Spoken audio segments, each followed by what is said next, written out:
शेतकरी तो मातीशी नातं जोडतो, पण नशीब मात्र कधीच त्याच्या बाजूने उभं राहत नाही. पाऊस वेळेवर पडला नाही तर पीक करपते, जास्त पडला तर सगळं वाहून जातं.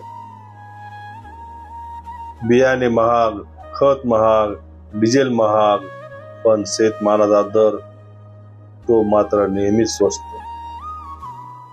शेतीसाठी कर्ज घ्यावं लागतं, पण कर्ज माफ होईल याची खात्री नाही, आणि कर्ज फेडायची ओझं मात्र रोज वाढत जातं.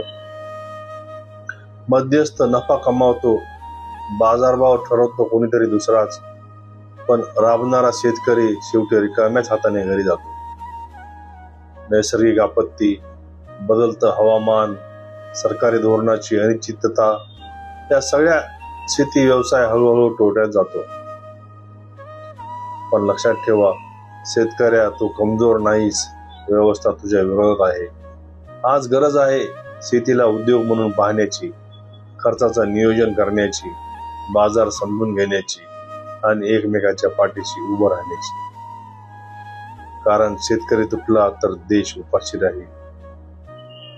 शेती तोट्यात आहे, पण शेतकरी कधीच हरलेला नाही.